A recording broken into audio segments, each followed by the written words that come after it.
Good afternoon.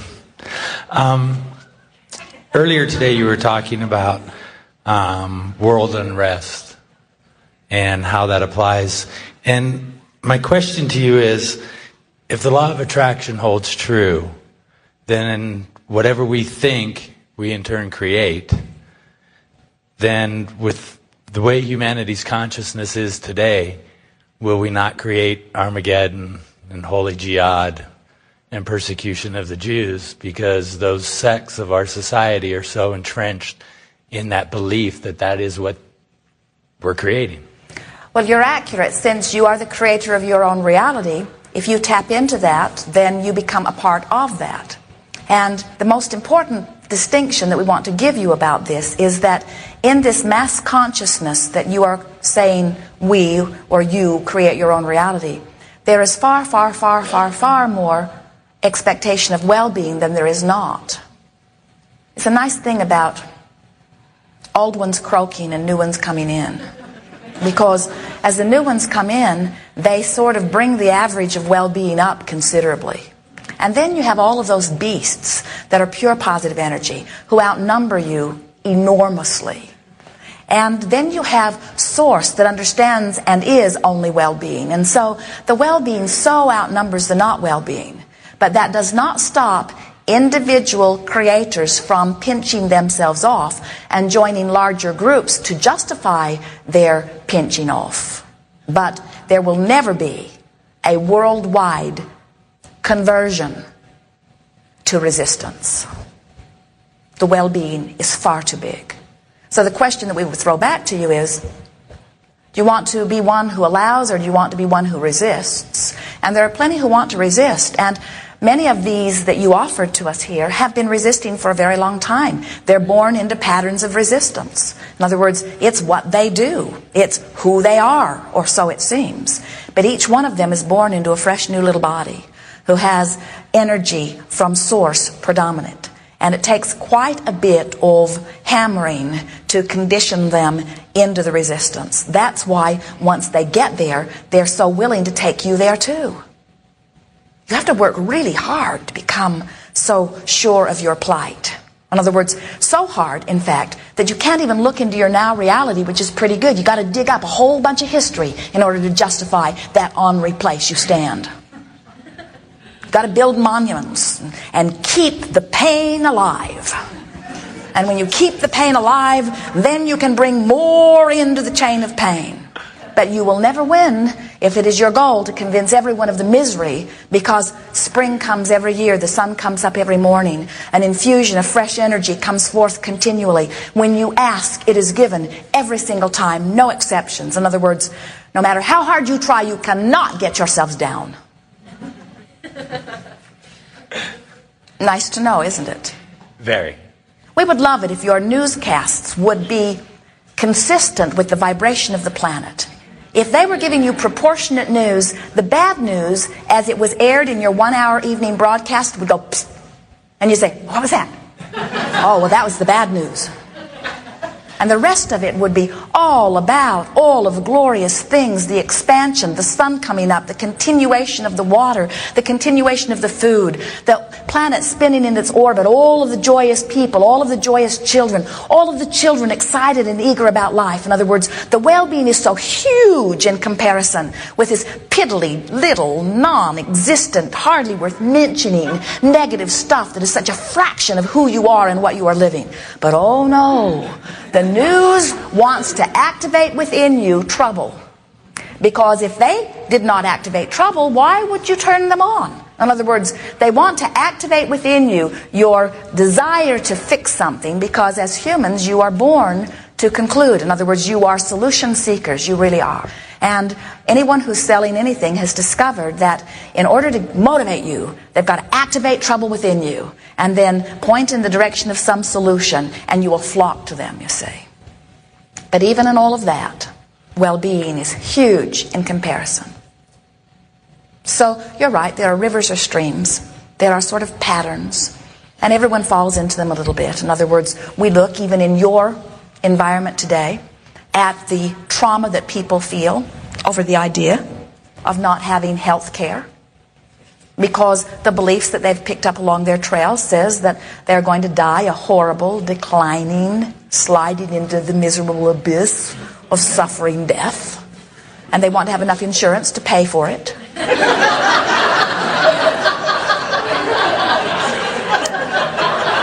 And it's a pretty hefty stream. And so it's an easy one to slip into because almost everyone is in it. And if you talk otherwise, they'll reach to try to pull you in it. Jerry and Esther had a friend that they knew in Tucson many years ago, and he talked about moving to the outskirts of the city in order to thrive, and he was thriving because his family, he said, we are like the crabs in the bucket. If anyone in our family looks like they're going to thrive, the rest of them just reach up and pull them back into the bucket. Back into the bucket. Back into the bucket. And we say, nobody can pull you into the bucket unless you are giving your attention to them and activating them in your vibration. What it really is about is observing more than you are choosing your thought. Observing the content that someone else has provided and then following suit with that. And if you were really fair observers, you would hardly offer resistance at all. Walk out into the parking lot today as you leave and count your blessings. In other words, hardly ever do we see on your list of things, the sun came up today, and yet it is so big. It is so big. Think about how you'd feel if you saw the headlines, the sun didn't come up today. The sun didn't come up today, save your food. The sun didn't come up today. Now that would be big. You're not going to see that, you say. And yet look how big that is. It puts everything else in a sort of different perspective, doesn't it? Yeah, absolutely. And so we would say to you, until the headlines say, the sun didn't come up, you got no reason to worry about nothing. Thank you. I have one other question.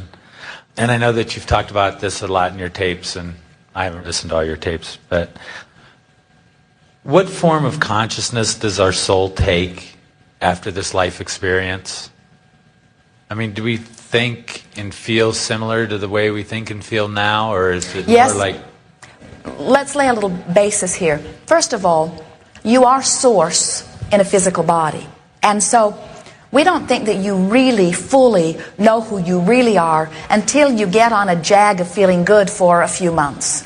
In other words, once you really show yourself that you can choose thoughts that allow the fullness of who you really are to flow, then a question like that is easier for us to answer, because then we say, you're going to feel just like you feel now. Invincible, excited, adventurous, eager, stable, secure. In other words, the personality of your inner being is one of confidence and yet humility, in the sense that you know that you will continually expand. And so when you are physically focused and you've practiced thoughts that have sort of pinched that off, then from that pinched off sometimes point of view, you try to imagine what it would be like to be spirit, or to be that non-physical energy. And sometimes as you listen to those like us describe the non-physical, it worries you because you can feel that it is less focused, because after all you are out here on the leading edge.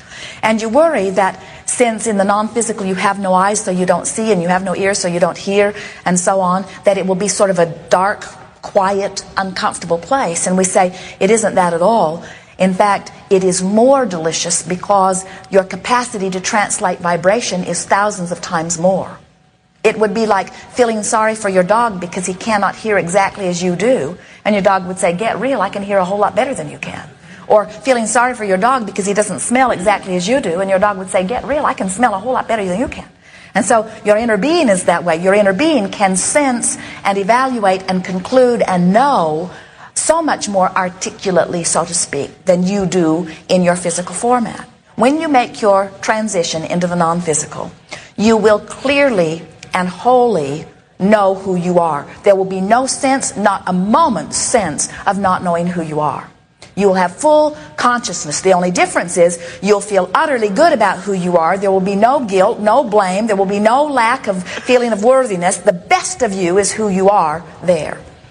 Jerry helps us answer this question more fully by reminding us of an incident he had when he was very early in his understanding of all of this. He was in the back of a pickup truck with a friend, with this friend's children. They were riding a mountain pass, and the friend said, "The brakes on this truck are not working very well, but don't worry about it because I can brake using the gears." And Jerry said, "Have you been doing this long?" And he said, "Yes, for quite a long time. It works very well." And Jerry believed him since his old children were in the back of the pickup truck. So Jerry climbed in too, and he is tutoring the children in Spanish in a little book with a flashlight as they are in the dark driving this mountain pass. And Jerry hears him trying to shift down, and he realizes that the momentum is such he's let them go too fast, and he cannot get the truck into the lower gear, and they are not slowing down, they are going faster. And Jerry said to the children, "This is it." And sure enough, the driver turned the truck up into the hillside to try to stop it, which was wise. The crevasse on the other side, not such a good choice. And the truck turned over. And Jerry recalls his knees hitting the pavement. There was a canvas top that protected him. And he recalls thinking, well, now that wasn't so bad. And then the truck fell on them. And he lost consciousness briefly. And when he regained consciousness, he reported, and has done so ever since, "I am no longer afraid of death, because in one moment I am fully conscious, and in the next moment, it's all over. Nothing to be afraid of." And we said, that's nothing like what death is. Because in death, there is no loss of consciousness. In fact, we said, humans are the only species anywhere in the universe that we've ever found that can find a way to be unconscious. Because when you die, you reemerge instantly into your full consciousness. You become supernova consciousness. You become more consciousness. You do not become less consciousness. Esther can help you to understand this by saying to you what it's like to have Abraham flowing through her. People say, "Oh, Esther, it's so nice of you to sacrifice your life, so many hours of your life by allowing Abraham to flow through you while you go off in the corner and just be dead." And Esther says, it is nothing like that. When Abraham flows through me, I am present, I hear it, I know it, I am it. It is more of an experience for me. It is not less of an experience for me. And that's what it's like to die, friend. It is super consciousness, super awareness, love beyond description, well-being. Now don't go jump off of buildings, because there's great value in being here. In fact, that gate swings both ways. In other words, you do not have to reemerge into non-physical to have that. You can find vibrational harmony with that now and live it now. In the specifics of what you are focused upon, how good is that? Yes. Ultimate. Yes. Thank you. Yes, indeed. And that has been on tapes here and there, but never like that. Yes. Yes.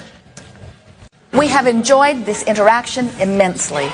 It is lovely to come together with those like you, who are coming more clearly in every day to understand who you are. Life is supposed to be fun, you know. Be easy about it. Mine your powerful now for good feelings. Let your talk of the future be because it feels good now. Let your talk of the past be because it feels good now.